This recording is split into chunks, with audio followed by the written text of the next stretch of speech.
안녕하십니까? 이번 시간에는 밸류 엔지니어링의 V 소프트웨어를 통한 V 상세평가 및 제안서 작성 부분에 대해서 말씀을 드리도록 하겠습니다. 다른 파트에서도 말씀을 드린 것입니다만 우선 첫 번째 설계 부위 정의 및 도입에 대해서 말씀을 드리죠. 최저의 생애주기 비용, 소위 라이프 사이클 코스트로 최상의 가치를 얻기 위한 목적으로 수행하는 기능 분석을 통한 대안 창출의 노력으로 여러 전문 분야의 협력을 통하여 수행하는 체계적 프로세스다. 그렇게 정의를 할 수 있고, 또 하나는 설계 부위란 건설공사의 설계 내용에 대해서 설계자가 아닌 제3자가 가치 공학적 검토를 실시하여 창조적 대안을 도출함으로써 최적 비용 효과를 추구하는 선진적 건설사업관리 기법의 일종이다. 이렇게 정의를 할 수 있을 것입니다. 설계부위는 1999년 3월에 설계부위 제도가 국토해양부에 의해서 도입이 됐고요. 도입된 이유는 예산 절감을 위한 공공건설 산업 효율화 종합대책의 일환이었습니다. 2000년 3월에 건설기술관리법 시행령 제38조의 13에 의해서 총 공사비 500억 원 이상 건설공사에 대한 설계부위 의무화가 이루어졌고요.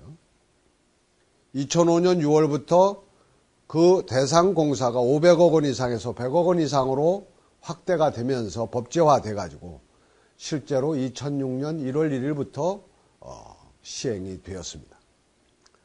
2008년 이후에는 설계부위 업무가 강화돼서 이를 통해서 예산을 절감하고 건설산업을 선진화하며 설계부위 경진대회를 통해서 설계부위가 강화되었습니다.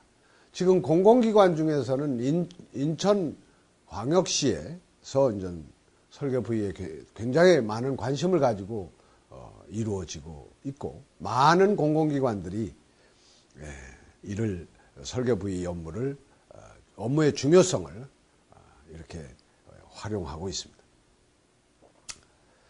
자, 설계부위 활성화 및 강화 측면에서 국가의 국토해양부가 공공건설공사의 설계부위를 강화하자고 하는 캐치프레이즈를 내걸고, 정부는 공공건설공사의 경제성 검토, 즉 부위를 통하여 공사비를 4% 절감하는 목표를 수립을 했었습니다. 그래서 특히 핵심 국정과제에 대해서 예산을 10% 절감하면서 설계부위를 통해서도 4%를 절감하는 것으로 목표를 삼고 설계부위의 활성화 및 강화 전략을 수립을 했던 것이죠. 자, 보시는 것처럼 설계부위 수행 절차를 우리가 보통 V자 플랜이라고 얘기합니다. 전문 용어의 V자 플랜은 준비 단계와 분석 단계, 실행 단계 세 가지 단계로 이루어지게 됩니다. 준비 단계는 시작해서 V팀을 구성하고 사용자 요구 측정을 하고 V 대상을 선정합니다. 우리가 여기서 크게 오해하고 있는 것이, 지금 우리나라는 V를 전체 공종에 대해서 다 V를 하는 걸로 되어 있습니다. 공공기관이 발주하는 것도 다 그렇게 발주를 하고 있습니다. 8개 공정을 발주를 하고 있죠. 건축, 토목, 기계, 전기, 그 다음에 구조, 조경, 소방, 통신. 이렇게 8개 공정을 하다 보니까 실질적으로 이것이 전체 공정을 다 부여하는 것으로 이렇게 오해하고 있습니다. 그런데 실질적인 부위의 핵심 본질은 기능 분석 단계를 통해서 부위 대상을 선정해가지고 거기서 선정된 부위에 대해서 집중해서 아이디어를 창출하고 아이디어를 평가하고 구체화해서 선정해가지고 제안하는 소위 분석 단계가, 기능 분석 단계가 가장 부위의 핵심 본질이라는 것입니다. 그래서 부위 대상 선정이라고 하는 것이 우리나라 같은 경우 공공기관에서 8개 공정, 전체 공정을 하다 보니까 결국은 부위에서 추구하는 핵심 본질을 외면하고 있는, 그래서 부위를 더욱 형식화하는 그런 문제점을 안고 있다. 그런데 이것도 이제 발전해 가면서 제 모습을 찾아갈 것이고, 또 핵심 본질의 중요성을 우리가 파악하게 될 거라고 믿습니다. 정보 분석 및 정리를 한 후에 기능 분석에 들어가서 기능 정의 정리 평가를 해서 여기서 선정된 기능을 가지고 아이디어를 창출하고 평가해서 선정해가지고 제안을 하는 그런 형태로 이루어집니다. 그리고 실행 단계에서 실시 및 후속 조치가 이루어지는데 노란색으로 이렇게 표현된 것은 다른 게 아니고 바로 이 부분이 지금 소프트웨어에 의해서 V소프트라는 이름으로 소프트웨어를 통해서 구축된 프로그램을 이용할 수 있다는 것이죠. 앞에 부분도 지금 꾸준히 소프트웨어를 위해서 프로그램을 위해서 노력하고 있습니다만 저는 본 프로그램을 미국의 아키버스의 한국지사인 한국아키버스에서 V소프트라는 이름의 소프트웨어를 개발할 때 제가 자문에 참여를 했었습니다. 그래서 가장 중요한 아이디어 창출 이후의 부분에 대해서 소프트웨어를 개발해서 현재 사용하고 있습니다. 그리고 업체에서는 그 소프트웨어를 일정한 돈을 받고 판매를 하고 사용을 하고 있습니다. 따라서 오늘 제가 이 강의에서는 소프트웨어 프로그램을 운용하는 것을 강요하는 것이 아니고 우리나라의 소프트웨어가 어디까지 와 있는지 또 앞으로 어떻게 진행돼야 되는지 또 소프트웨어가 왜 중요한지를 말씀을 드리기 위해서 본 차시를 준비를 한 것이죠. 사업 유형별 V 수행 단계를 보면 재정사업의 경우 보통 타당성 조사와 기본 설계가 끝나면 기본 설계 V가 이루어지고 또 1차적인 총사업비 협의가 이루어지고 실시 설계가 되면 실시 설계 V가 이루어집니다. 그리고 2차적인 총사업비 협의가 이루어지면서 공사가 착수되는 그런 형태를 띠게 되죠. 민간 투자 사업의 경우 대상 사업이 선정 고시되고 사업계획이 접수되고 평가돼서 우선 협상 대상자가 선정이 됩니다. 그러고 나서 그때 우선 협상 대상자로 선정된 업체가 기본 설계 V를 하는 것이죠. 그 다음에 실시 협약을 체결하고 실시 설계가 이루어지면 실시 설계 V가 이루어집니다. 그 후에 실시 계획이 승인되고 공사가 착수되는 그런 형태로 이루어집니다. 다음에 일괄 입찰 공사입니다. 입찰 안내서를 작성하고 기본 설계 입찰 참가자들이 기본 설계를 하고 그에 의해서 입찰 및 적격자가 결정되면 실시 설계를 하고 낙찰자가 결정된 후에 실시 설계 V가 이루어지고 이것이 끝난 후에 계약 및 공사 착수가 이루어집니다. 요 일괄 입찰 공사를 우리는 보통 턴키라고 얘기를 하죠. 네 번째로 대안 입찰 공사입니다. 기본 설계가 끝난 다음에 기본 설계 V, 입찰 공고, 입찰, 적격자 선정 및 낙찰자가 결정된 후에 실시 설계 V가 이루어져서 계약 및 공사 착수가 이루어지는 그런 형태의 네 가지의 사업 유형별 V 수행 단계를 여러분께서 보실 수가 있겠습니다. 자, 앞에서도 말씀드렸습니다만 설계의 경제성 등 검토 V에 관한 시행 지침에 보면 기본 설계 단계에 대해서 기본 설계 V, 실시 설계 단계에서 실시 설계 V를 각 1회 이상 하도록 그렇게 규정하고 있습니다. 그리고 수행 조직은 당해 건설 사업의 설계 감리자, 그 다음에 발주청 소속 직원, 설계의 경제성 등 검토 업무의 수행 경력자, 기타 발주청이 필요하다고 인정하는 자가 수행을 하도록 되어 있고요. 수행 조직 구성에는 발주청이 주관하여 실시하며 발주쪽 또는 설계 감리자가 구성을 하도록 되어 있고 발주청 담당자, V팀 리더, V팀원으로 구성이 됩니다. 그리고 외부 전문가 1인 이상이 검토 조직에 포함되도록 이렇게 되어 있습니다.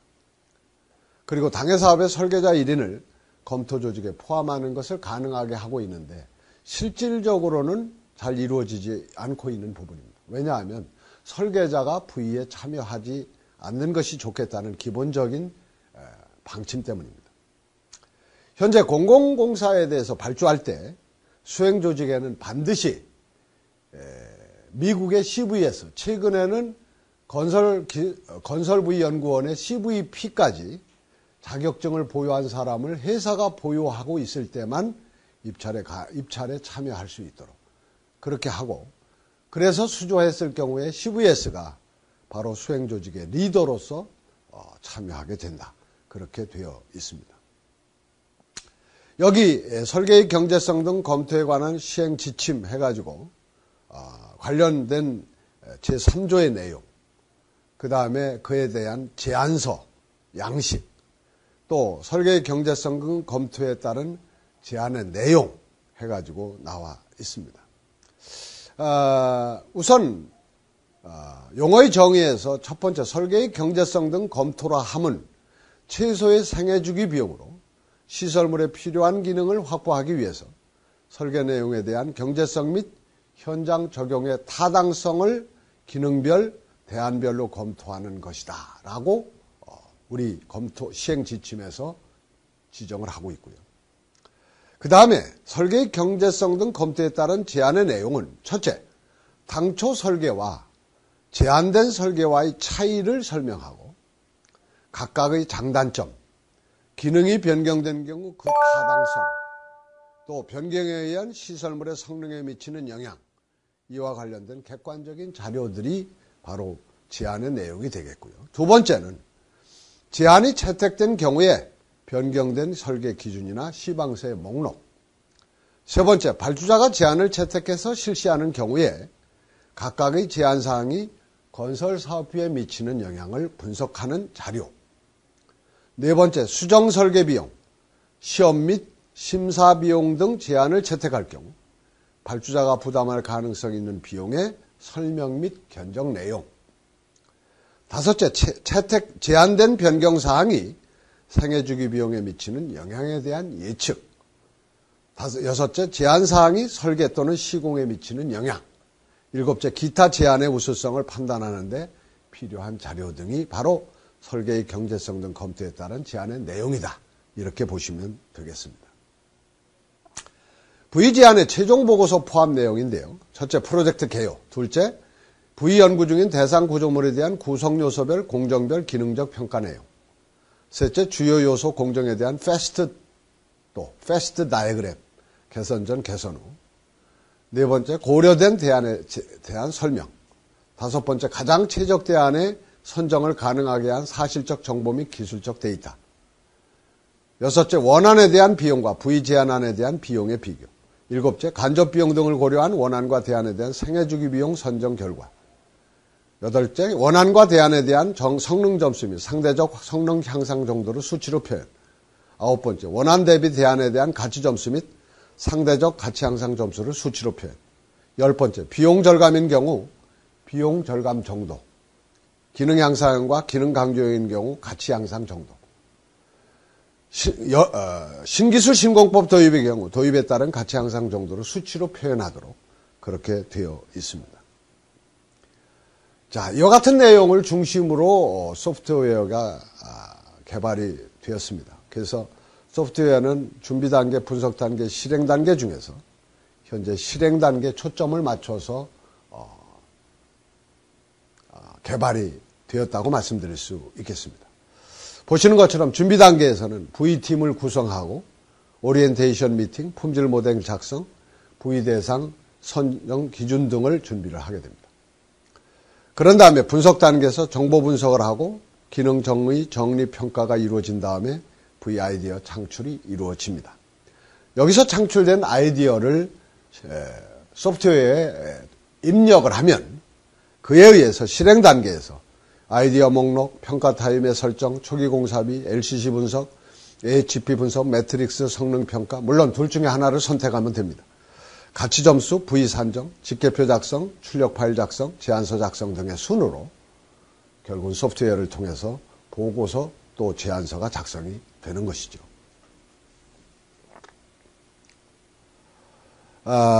본건은 기본적으로 법제화되어 있는 내용인데요. V 담당관, 주무관청의 V 담당관은 설계의 경제성 등 검토는 발주청이 주관하여 실시하며 발주청의 장은 소속 직원 중에서 V 업무에 대한 전반적인 이해와 지식을 가진 자를 선임하도록 그렇게 하고 있습니다.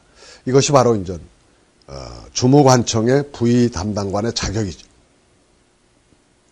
V 담당관의 업무는 다음과 같습니다. 첫째, 해당 사업의 V 활동의 시작부터 준공까지 또는 종료까지 발주청을 대표하여 업무를 수행합니다. 둘째, 발주청, 당해사업의 설계자, 검토조직 간의 업무 연락, 조정 등 관련 업무를 수행하고요. 세 번째는 부위활동 계획을 점검하고 중요사항의 검토, 확인 등의 업무를 수행합니다. 네 번째는 준비 단계의 오리엔테이션 미팅에 참여하고 검토조직이 원활한 부위활동을 수행하기 위한 요구되는 사항을 지원하도록 되어 있고요. 다섯 번째, 분석 단계 및 제안 단계에 참여해서 평가 및 각종 의견을 개진하고, 여섯 번째, 부위 제안의 실행 과정을 관리 감독하고 필요한 경우 사용기관에 자문을 요청하며, 일곱 번째, 부위 책임자가 작성한 부위 제안서 및 최종 보고서 등 부위 활동 결과를 시행부처의 장에게 보고하는 그런 업무를 수행을 하게 됩니다. 다음 부위 책임자, 보통 미국 부위협회의 CVS나 한국건설부위연구원의 CVP 등이 부위 책임자로서의 대개 임명을 받게 됩니다. 자격은 부위활동의 실질적인 책임자로서 부위 대상 시설물에 대한 부위활동을 총괄 수행하며 대상 시설물에 따라 여러 명이 될 수도 있습니다. 부위 책임자의 업무를 원활히 수행하기 위해서 부위 수행지침 제6조 제3호 규정에 전문가를 선정하는 것이 바람직하다. 이렇게 되어 있습니다. 부위 책임자의 업무는 첫째, 부위 활동 과정상의 부위 관련자들에게 일정을 통지하고, 둘째, 준비 단계 동안 부위 책임자는 설계자에게 각종 정보 요구사항을 통지하며, 셋째, 부위 책임자는 부위 제안서를 작성하여 부위 담당관에게 제출하게 됩니다. 이것으로써 부위 책임자와 팀원의 업무는 사실상 종결되며 이후의 업무는 부위 제안의 실행에 따른 지원 업무에 속한다고 볼 수 있습니다. 분석 단계 종료 후 14일 이내에 설계부서의 적용성 검토 시 부위 책임자는 부위 제안의 적용성 검토 처리 과정의 지원 업무를 수행을 하도록 되어 있습니다. 그 다음에 다섯 번째, 승인된 부위 제안의 최종 처리 결과에 대해서 부위 최종 보고서를 작성해야 하며 필요한 경우 이에 대한 검토 의견을 부위 담당관에게 개진하게 됩니다. 일곱 번째, 부위 제안의 실행을 지원해야 하며 필요한 경우 각종 기술적 보완 자료를 제공하도록 되어 있습니다. 다음 부위 팀원입니다. 부위 검토 대상 시설물의 각 분야별 전문성을 갖춘 자 중에서 선정을 합니다. 그래서 업무 수행 범위 내에서 대상 시설물에 따라 여러 개의 검토 조직에 참여할 수 있고, 또 풀타임 전임뿐만 아니라 파트타임 비전임으로 검토 조직에 참여할 수 있습니다. 이들의 업무는 첫째, 부위 담당관과 부위 책임자의 지시와 일정에 따라 실질적인 부위 활동을 수행합니다. 두 번째, 부위 활동에 필요한 관련 정보를 입수하고 정보 분석, 검토, 평가 업무를 수행합니다. 세 번째, 부위 활동 전 과정에 참여하여 아이디어 제안, 발표, 평가를 하게 되고, 네 번째, 당해 분야의 제안서를 작성하고 관련 전문 분야의 협조 요청이 있을 시 지원을 하게 됩니다. 다음 설계자입니다. 해당 프로젝트의 설계를 수행한 자가 되겠습니다. 이들의 업무는 첫째, 설계자는 준비 단계에서 오리엔테이션 미팅에 참가해서 부위 책임자와 검토 조직으로부터 요구되는 정보의 유형을 파악하고 부위 수행을 위해 요구되는 각종 정보를 충실히 제공하도록 되어 있습니다. 두 번째, 분석 단계 중 정보 수집 단계에서는 설계 개념에 대한 정보를 제공하기 위해서 발표를 해줘야 됩니다. 특히 기술적 부분이 있는 주요 논제가 될 경우에 설계팀의 각 전문가들도 함께 참석해서 설명할 수 있도록 해야 합니다. 세 번째, 설계자는 부위 실행 단계에서 부위 제안서를 부위 책임자로부터 받아서 이를 검토하고 이에 대한 의견을 개진해야 하며, 부위 실행을 위한 설계부서의 최종 적용성 검토 시 이의 채택 여부를 설계부서 담당자와 함께 협의하도록 되어 있습니다. 네 번째, 설계자는 승인된 부위 제안의 조치기획서를 작성하고 이를 설계 주관부서에 제출하며, 다섯 번째, 설계자가 만약 부위 제안을 거부할 경우에 이에 대한 명확하고 타당한 이유를 밝혀야 하며 이를 위한 각종 기술적 증빙 자료도 제출해야 하고, 또 승인된 부위 제안에 대해서는 즉각적인 수정 설계를 착수해야 합니다. 그래서 설계의 경제성 등 검토에 관한 시행 지침에 나와 있는 V 수행자들에 대한 설명을 지금까지 드렸습니다. 자, V 단계별 팀원들의 업무에 대해서 한번 살펴보도록 하겠습니다. 준비 단계, 분석 단계, 실행 단계가 되겠습니다. 그래서 지금 설명드리고자 하는 V소프트라는 이름의 V소프트웨어의 프로그램에서 수행하는 업무가 표현되어 있습니다.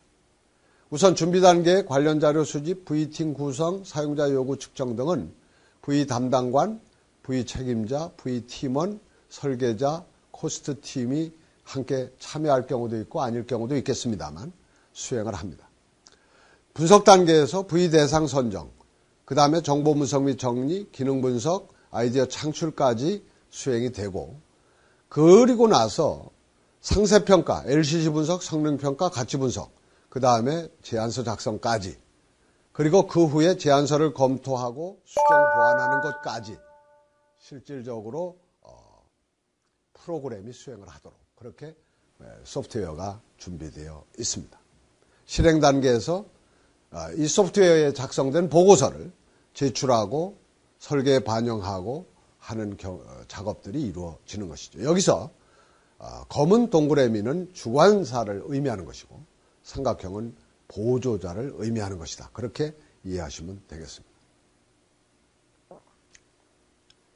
자, V는 C분의 F에서 그러면 여기서 C라고 하는 가치, 그 다음에 F라고 하는 기능, 그것들이 주는 의미가 무엇인지를 잠깐 살펴보도록 하겠습니다. value라고 하는 가치는 V의 궁극적인 목표가 가치 향상에 있습니다.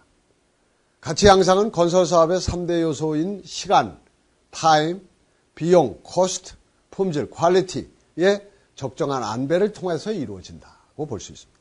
또한 V 제안은 반드시 최정한 소위 옵티멈 솔루션을 의미하는 것은 아닙니다. 다만 적정한에 머무르지 않도록 하는 것이 V에서 추구하는 가치 향상이라고 볼 수 있습니다. 또한 V는 프로젝트가 요구하는 필수적인 기본 기능의 수준을 낮추는 설계의 변경을 추구하는 것이 아닙니다. 가장 중요한 것, 설계 부위에서는 설계의 품질을 유지하는 전제 조건, 시공 부위에서는 시공의 품질을 유지하는 전제 조건 하에서 이루어진다는 것이죠.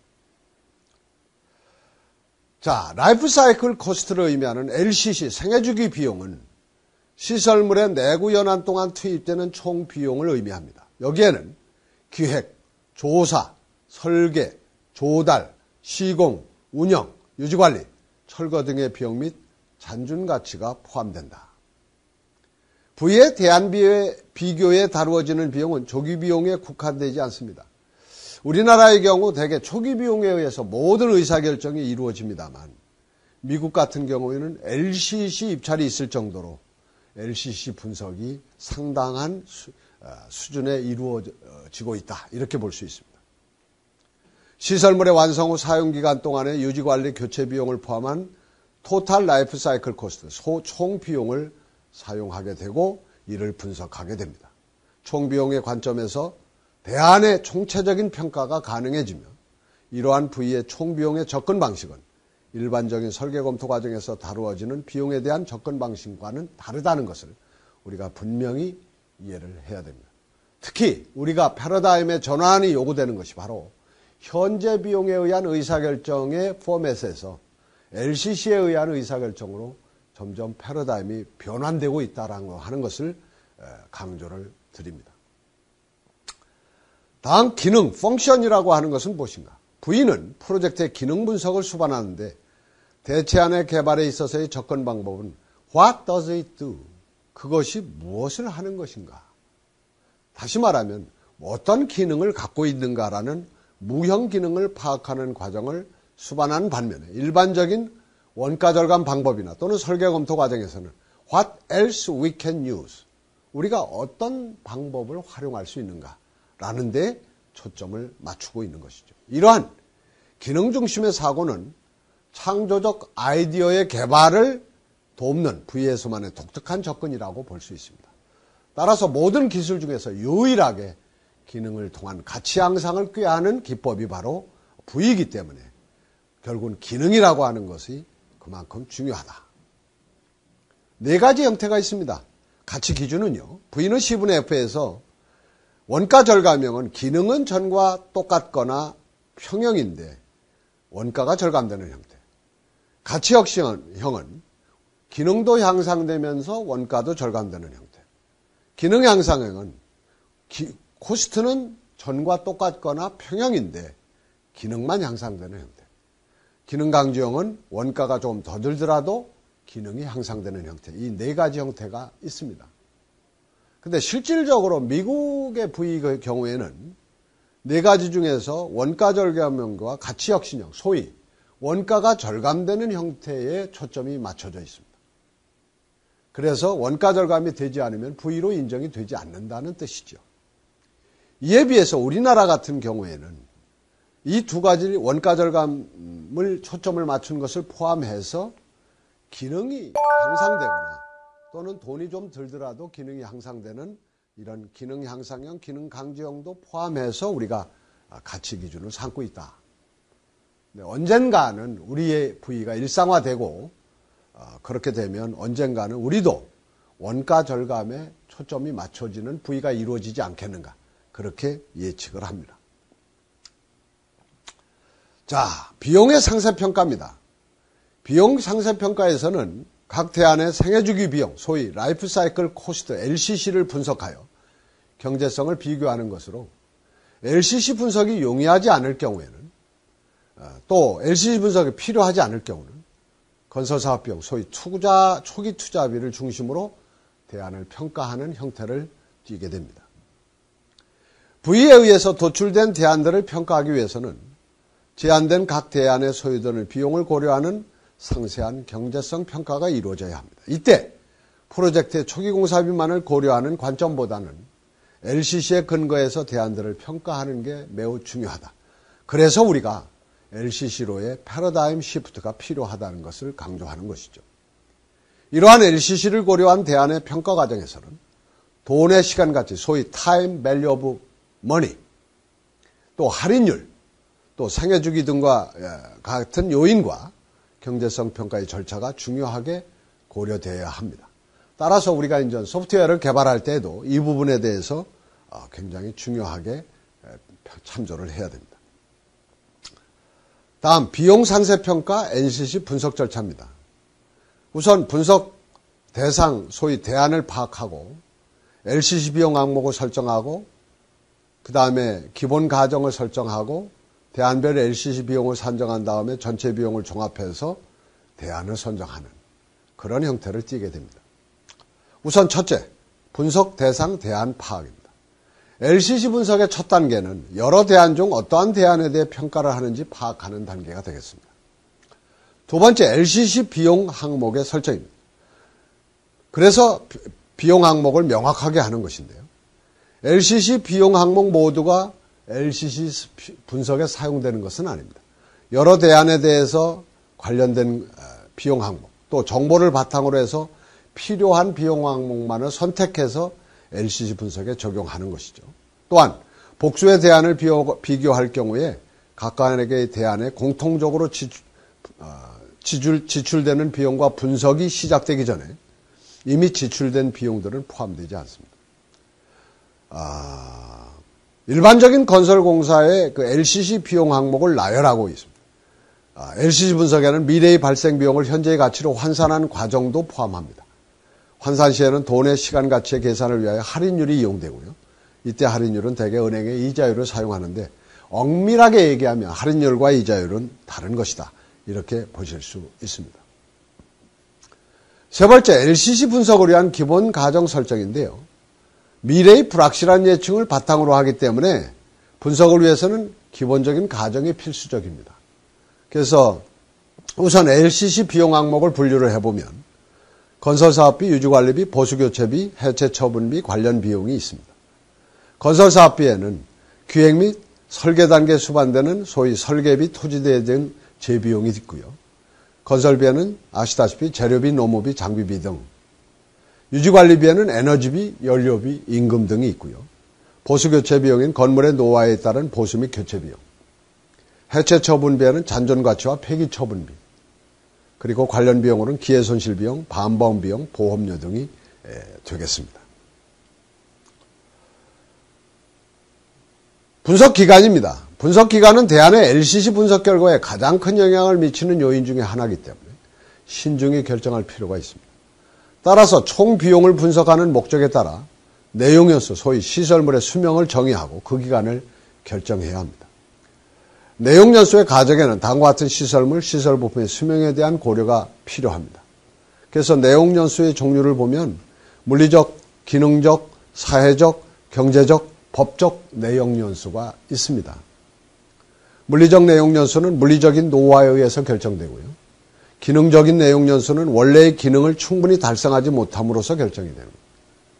사회적 내용연수는 기술의 발달로 사용 가치가 현저히 떨어질 경우, 경제적 내용연수는 지가의 상승이나 기술의 발달 등으로 인해서 경제성이 현저히 떨어질 경우, 법적 내용연수는 공공의 안전 등으로 해 법에 의해 결정될 경우, 이럴 때 이제 사용을 하게 되죠.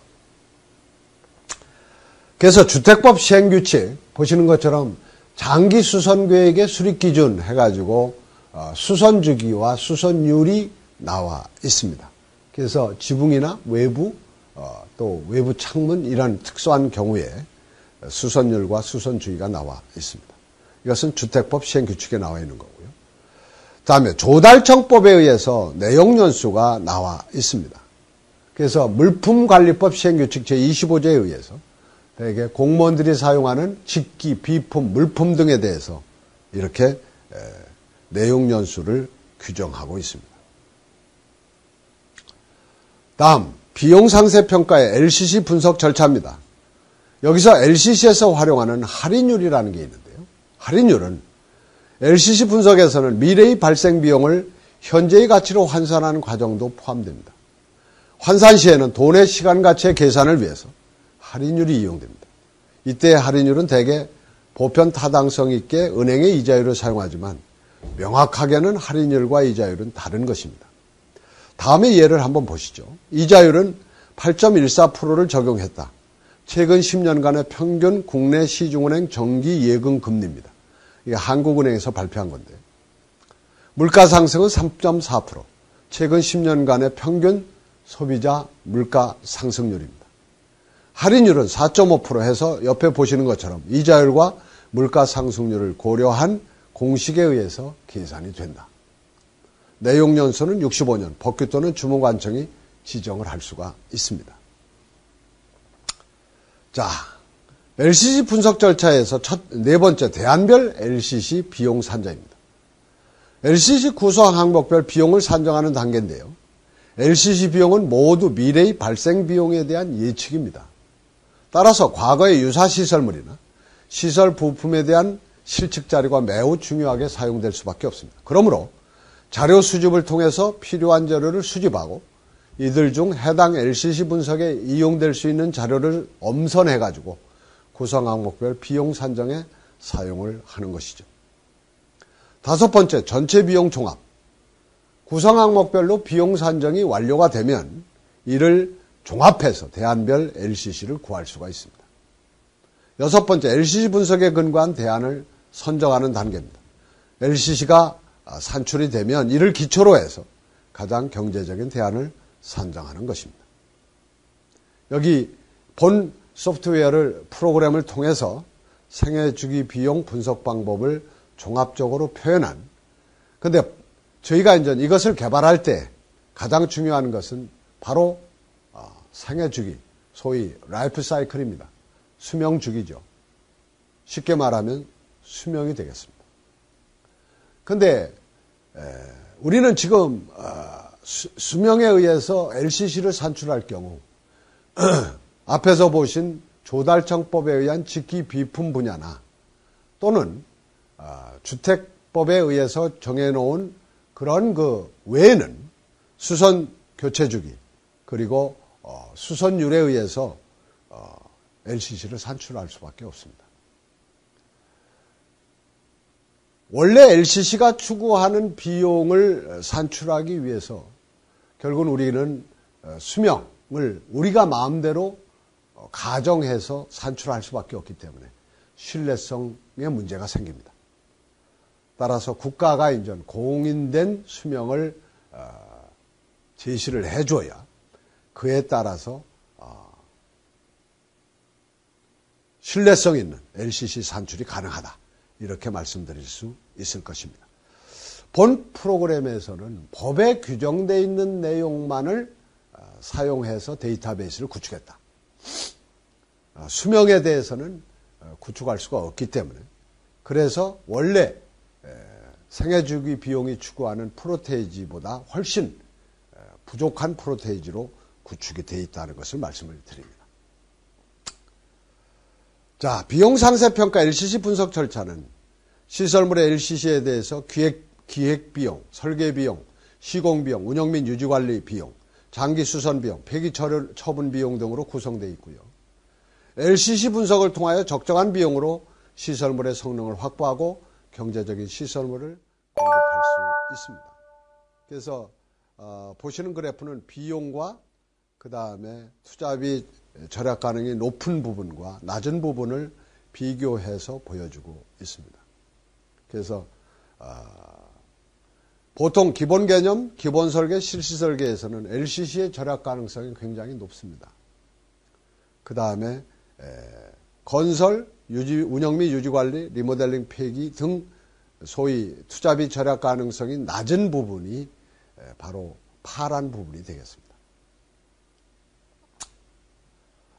자, 그 예를 한번 여러분께서 보시기 바랍니다. 본표는 LCC 분석 결과의 예입니다. LCC 분석표는 크게 건설사업비, 보수, 교체비용, 연간비용 등으로 구분되는데 연간비용에는 에너지비, 유지관리비를 의미합니다. 추정비용은 돈의 미래가치를 나타내며 현재가치는 추정비용을 현재의 돈의 가치로 등가 환산한 것으로 표시되었습니다. 그래서 LCC 분석표 작성 절차인데요. 1, 2, 3, 4로 해서 그 표를 작성하는 절차를 설명을 하고 있습니다. 여러분께서 한번 읽어보시기 바랍니다. 6번부터 12번까지. 다음에 최적한 선정기법입니다. 최적한 선정기법의 목적은 경제적인 측면뿐 아니라 건물 또는 시설의 전체적인 측면에서 종합적으로 판단해서 최종적으로 가장 적절한 부위 대안을 선정하게 되는데 그 목적이 있습니다. 이때 발주자, 사용자, 또 요구 측정 단계에서 작성된 품질 모델과 기능 분석 단계에서 작성된 패스트 다이어그램을 참고로 해서 대안이 이에 부합하는지를 판단하게 됩니다. 선정기법은 매트릭스 평가법과 HP 분석기법이 널리 사용되고 있습니다. 이 기법들은 대개 석사, 박사 학위 논문에서 주로 활용되는 학문적 기법이다. 이렇게 말씀드릴 수 있습니다. 저는 이 선정기법 중에서 매트릭스 평가법을 주로 많이 활용을 합니다. 여기에 필요한 정보는요. 첫째, 대안을 간단히 설명할 스케치, 계략도 등과 같은 도면이 필요하고요. 두 번째, 품질 모델. 세 번째, 패스트 다이어그램. 네 번째, 대안의 재료비, 노무비, 장비비, 경비 등의 구성 원가. 다섯 번째, 기능을 만족시키는 것을 증명할 수 있는 시험 성적서, 재료 성능표. 여섯 번째, 대안에 대한 장단점, 주의사항. 일곱 번째, 단점 및 문제적 극복 방법 등이 필요한 정보라고 말씀드릴 수 있겠습니다. 자, 두 가지의 평가법 중에 우선 매트릭스 평가법입니다.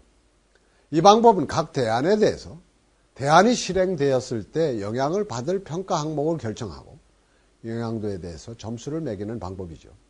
점수 범위는 가장 빈약한 건 1점, 가장 좋은 영향을 주는 대안은 5점 해가지고 각 대안의 합계 점수를 구해서 가장 점수가 높은 대안을 최저가로 구하는 것입니다. 평가 항목으로는 대안이 평가 항목에 주는 영향도를 고려해서 결정을 하게 됩니다. 물론 이 부분들은 대개 부위 팀원들에 의해서 결정이 됩니다.